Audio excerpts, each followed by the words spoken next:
Justin Tinsley, Israel Gutierrez, David Dennis Jr., Mina Kimes. An all-star game winner, and Ohtani Otampering.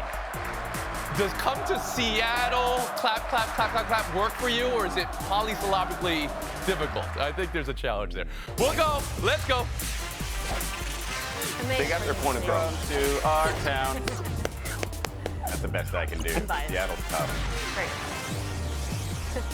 The drought you maybe didn't even know was a drought is over. NL finally beating AL in an all-star game. Been a decade of American dominance, but now there's national emergence. Elias Diaz puts his name in the record books for go-ahead game-winning all-star home run. This game had some terrific catches. And the Ohtani Otampering, we just heard from the Seattle fans and maybe mic'd up players. It had mic'd up pitchers, which is a degree of difficulty I think we could all agree is a challenge. And we had a pitching duel in this all-star game. Mina Kimes, your home field in Seattle. Biggest takeaway from the game?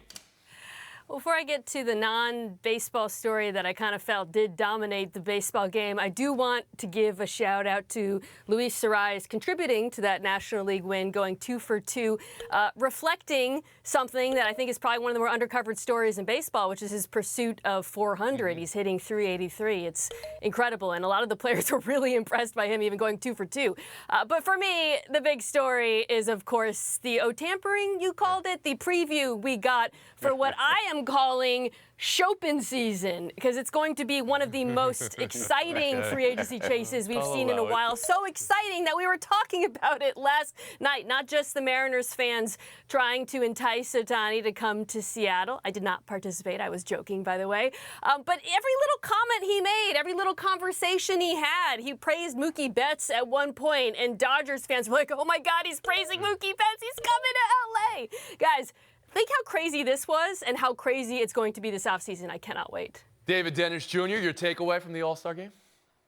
I want to start at the beginning. Those two incredible catches. Garcia, Arozarena made those incredible catches at the wall, which only bolstered my belief that for the home run derby, you should put outfielders out there to rob home runs and take away points. But that's neither here nor there. I'm going to echo. I like that. I'm going to echo Mina here, and that this is about Shohei Ohtani being the star of stars. Didn't do much last night, walked, struck out, but he was the talk of the night. He is Beyonce of the MLB. You think you're a superstar till Beyonce walks in the room. Ohtani is Beyonce walking the room, and he's all we're talking about, even though he did minimal during that game. Israel Gutierrez, was it about Ohtani for you as well? It was, but I'm going to start where David started too. And yes, it was the great catches, but it happened in the first inning. And man, do I love a West Coast All-Star game when you're starting with the sun and the sun is setting and those beautiful visuals. So that made it even better for me.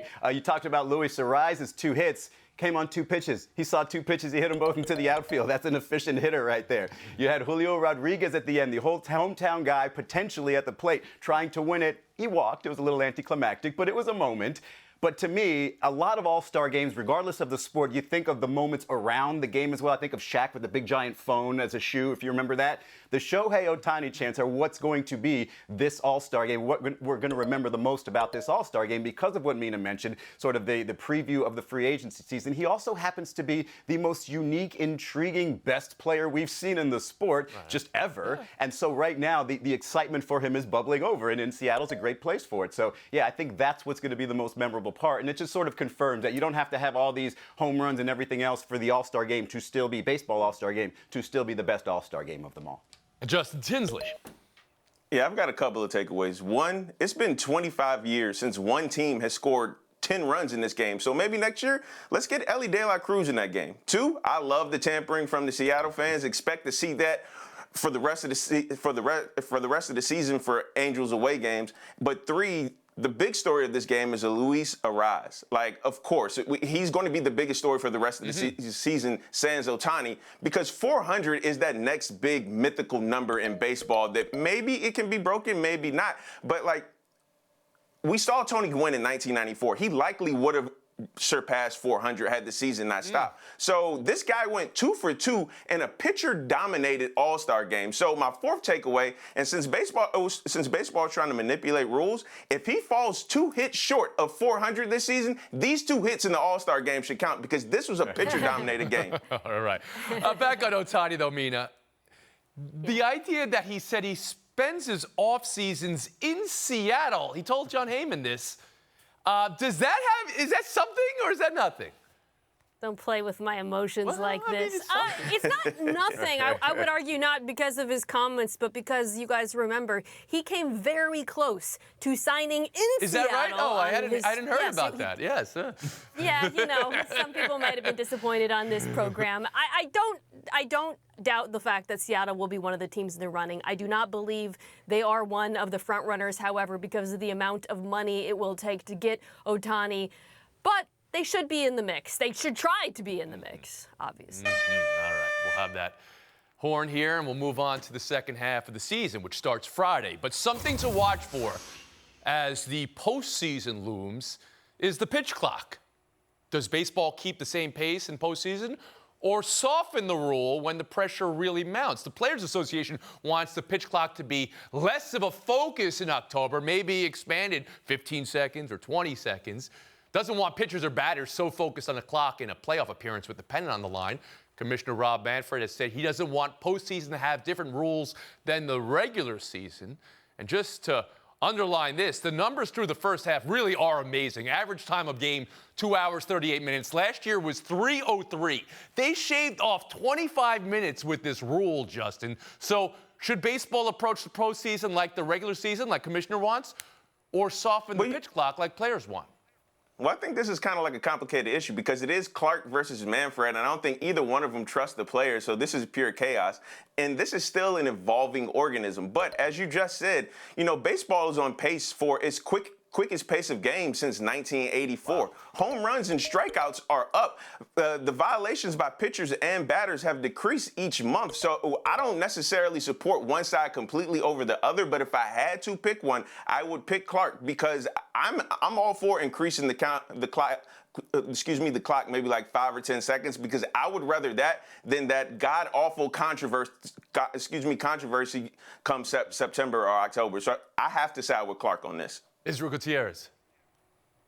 Here's what I don't like. The idea of softening it at the end of the regular season, as if wins in September mean more than the wins in April, right? So those games have to be the same. To me, if you're going to change it, it would only be in the postseason. But even then, the idea that, hey, we don't want a game ending on a violation like this, okay, so don't. I don't want a game ending on a travel from a guy trying to take a game-winning shot in the NBA, but sometimes it might happen, right? So you don't do that. If there are huge problems this postseason, then you change it for the next season. But if you're anticipating issues before they actually arise, then, I don't know if that's probably the best solution. David Dennis Jr.? For me, the playoffs should be what I kind of have been pitching this whole time for how they do the pitch clock. No pitch clock in the 9th inning. You don't want a game decided on something like this. That's not on the table. They're not going to probably debate that, but that's something that I think would probably make the most sense. What I think we'll actually probably end up seeing is a softening. That's kind of how the NFL does a delay a game. They give you a beat or two, and it's kind of an informal loosening of that clock, which I think we probably see more in the playoffs as these two are at an impasse on what to actually do. I mean, it comes. Yeah, I don't really understand the point of changing it. Clark represents the players, but the players don't seem to actually be that bothered by it. I mean, violations both for pitchers and batters are way down. They've been declining every month. This has not been an issue. On top of that, it feels arbitrary. They say they don't want it to interfere with big moments. So when is the big moment? Does it kick in the 9th inning? I'm with Izzy where I don't think certain innings should matter more than others purely for entertainment purposes. And finally, speaking of entertainment purposes, this has been great for the product. There's no reason to make the product worse when it's on its biggest stage. I say keep the rule and trust the players to stick with 25 minutes shaved off with this rule. You know what they don't want? They don't want what happened in spring training for a walk-off pitch clock violation, but we haven't seen anything near that in the regular season. No pitch clock violations last night in the All-Star game. Were there any pitch clock violations in the celebrity softball games? Did the hostess of the celebrity softball game commit any violations? Mina, we saw you there. What was the highlight for you? The highlight for me personally was meeting Felix Hernandez and fangirling like crazy. But there were many pitch clock violations in the All-Star game and a lot of offense, way more. Zach than LaVine did a bomb, but I love JoJo Siwa cursing when she grounded out. She wanted to hit so bad. We'll be back. Buy or sell next. They should play around.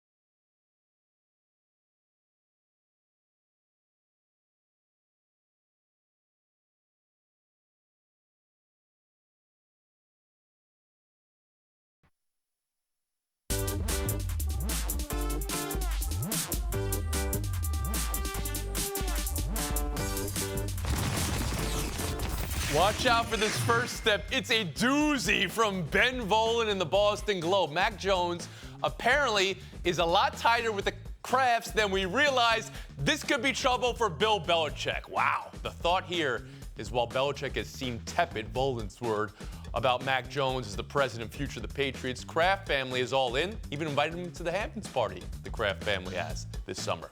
But here's the whopper from Volin. Belichick's friends have privately said they're worried that the coach is on the hot seat in 2023, that the contract the Krafts gave Gerard Mayo to stay on as an assistant could make him coach in waiting. Mina Kimes, I turn to you. Buy or sell this idea Belichick is on a hot seat? On one hand, you've got a quarterback who was the worst when pressured in football last year. On the other hand, you have the greatest coach in the history of the sport. A coach who, despite the mistakes he made in handling the offense, and they were mistakes, and I believe ownership wasn't happy with it, also coached the #1 defense in weighted DVOA. Bill Belichick is not on a hot seat. I do think he's probably feeling a little bit more pressure this season, but I don't anticipate that pressure leading to anything. David Dennis Jr.? For most coaches, running out there with a team that had basically no offensive coordinators or offense whatsoever is a fireable offense. But Belichick is not most coaches. He's Bill Belichick. That's why he gets to do things like that. If you're Robert Kraft, you do not want to be the owner who lost Tom Brady and Bill Belichick for a guy whose third worst quarterback rating out of all quarterbacks who have 100 dropbacks. That's not something you want to do. Israel Gutierrez? You know, when we debate whether it was Bill Belichick or Tom Brady who was most responsible for all the success for the Patriots, Rob Kraft never is the opinion, right? He's not the guy who people answer, hey, he's the reason. It wasn't those two guys. So now, if he's going to create this standoff between Bill Belichick and Mac Jones, it just kind of sounds ridiculous, especially in a year where everybody's kind of expecting them to finish fourth in their own division. So to put him under their hot seat when they have the least amount of expectations because of Mac Jones is just kind of confusing. So you're not really buying it either. And Justin Tinsley, how about you? I've always wanted to do this, Tony. What is going on in Foxborough? What is really going on in Foxborough? No, seriously, honestly, if you're going to put Bill Belichick on the hot seat, you better do it if need be. Look, this is a guy, when we go back to the Patriots, maybe it's 60-40 for those Super Bowls with Brady and Belichick. But guess what? 40 is still a significant part of that equation. And remember this. It wasn't Bill Belichick that kind of forced Tom Brady out of town. Honestly, this reeks of desperation, if it is true, of the Krafts. We'll move on. Buy or sell the two new NBA rules that are official starting next season. Technical fouls can now be assessed for flopping. Here we go. We play the greatest hits of flopping here. We need very little excuse to do this, by the way. But today we have as good an excuse as any. So, technicals can now be assessed for flopping. As the second new rule, coaches will get an extra challenge. We're still showing flopping, by the way. Extra challenge if their first challenge is successful. David, how tough do you think these new rules will be to officiate next season?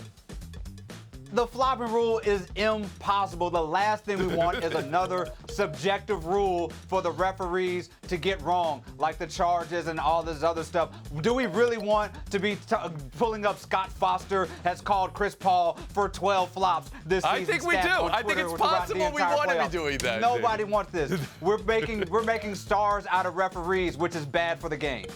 Israel Gutierrez? And Chris Bosh has been retired for years, and we're still showing that clip of him flopping against Carlos Boozer. Look, I think it's going to be a very difficult thing to call in the game, which is why I don't think there are going to be that many calls. It has to be basically that real versus level of egregious for them to get that call. And so I think you just have players scale back on that. But the responsibility then becomes on the referee to get calls right more often so players don't feel the need to do all the history. So you agree with David that this puts too much pressure on referees or too much focus on referees. Justin Tinsley, how about you? Good amount, yeah. Yeah, maybe the Celtics knew what they were doing when they traded Marcus Smart before this season. But honestly, if I'm the refs, we're already criticized enough. Did anybody ask the refs, do they want this type of power? The only positive that comes out of this is if it deters players from actually flopping. But until then, it's bedlam on any and every ref. Mina Kimes. Yeah, I suspect they'll call it more early on in hopes that it'll have a chilling effect on future flops, but it is going to be very hard to adjudicate. I also want to address the other rule change with the challenge. That was much needed. I'm glad they finally made that. Coaches getting a second challenge? Coaches for getting it right. Yeah, sorry, with the second challenge. Yeah. Saw a couple games in the postseason where the challenge was already out and teams lost for that. What are we calling the flopping rule, though? Are we you said Chris Bosh was on there. I mean, we could have done Vlade Divac. We could have done Vlade. Yes. Well, I mean, there's a lot of great floppers. We'll move on. LeBron James. Oh! I'm gonna have to say it. Buy or sell 3, Zion Williamson. Rude. What I want people to know about me is I just want to hoop. I want to be out there. Don't nobody want to just sit on the sideline. It's more of just locking in on like flexibility, band work, because I think it's those things that will be able to keep me on the court longer versus just losing a bunch of weight. Gil Arenas' Gil's Arena there. Israel, how do you hear Zion Williamson? Well, I hear a guy who definitely isn't on board with losing a lot of weight. He really wants to fight that. But the real thing that came across from me was, oh, wow, he's starting to understand this. And I don't know if it's because maybe he just thought he was invincible all these years, but this level of care for your body is something that's absolutely necessary, especially for a freakish athlete like himself. And when he says he doesn't plan on or doesn't think to lose a lot of weight, well, when you're eating well, you're going to lose a lot of weight given the nature of your job. So that's going to happen. And him surrounding himself with more veteran people, as he called it, older people, also good for him, giving him a good. So you hear this as a good thing.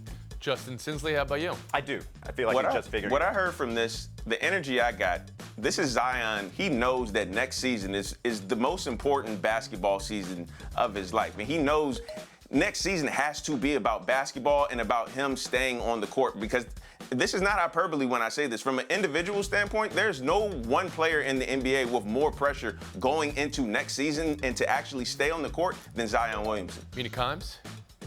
Yeah, the quote that jumped out to me was when he said, there are a lot of things I could have done better. If I'm a Pelicans fan, I'm happy because that sounds like a guy who is taking accountability and recognizes that he needs to make changes himself to get back on the court. David Dennis Jr.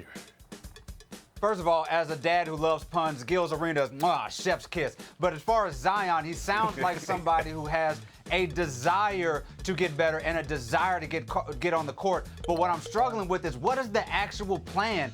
Band work? Like, what are you actually going to do to get on the court for not, for the amount of time He wants it's going to take more a lot flexibility, from top to and bottom. that's a wonderful thing. I mean, is it just flexibility? Does he have to get into the movement and the mechanics and the gait and everything that goes with it? Does he have to strip down his whole body? And then what type of athlete is he if he has to strip all that down? These are all real questions, but you got to put in the work to find it out. Mina Kimes, Justin Tinsley, thank you for your time today.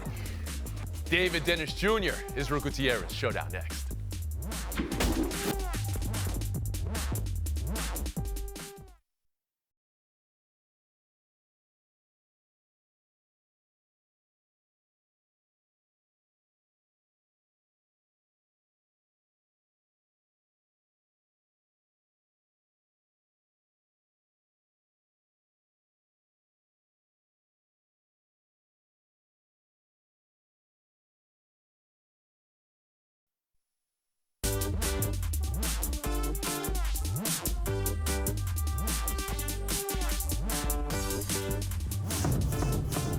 Not wanting to do something, but being told you have to do something. We've all been in that situation before, and that's where we are with the New York Jets. Hard Knocks will be the Jets. It has been announced. It is official. This was a month-long drama because no team said they wanted to do it, and the NFL can kind of force you to do it. We don't know if this is a forced job or not.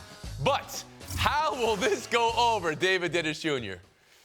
Something tells me Aaron Rodgers was not too totally opposed to having live mics, being able to pontificate on whatever Aaron Rodgers pontificates about. Just give him the last 5 minutes on the show so he can do ayahuasca and just talk about life or whatever he wants to do. No. I think it'll go over well. I mean, of all the teams that could have possibly done it, this is by far the most intriguing one. But here's what I want. All the Aaron Rodgers interviews, just do them in pitch black. Just do them in the dark. He'll get away with anything. He can say anything and then say, hey, that wasn't actually me. That's okay. Everybody's got jokes. I mean, last time the Jets did it was the Rex Ryan year, and it was one of the best seasons of Hard Knocks, and they made the playoffs. We'll move on. Showdown 2, Leo Messi arriving in the United States. Here it is. Here's what it looked like. ESPN F360 went live, and they saw just about nobody at the airport in Fort Lauderdale. Israel, we've seen what it looks like when Messi goes out to dinner in Argentina. Now we see what it looks like when he arrives in the country he's about to play his next season in. What is this?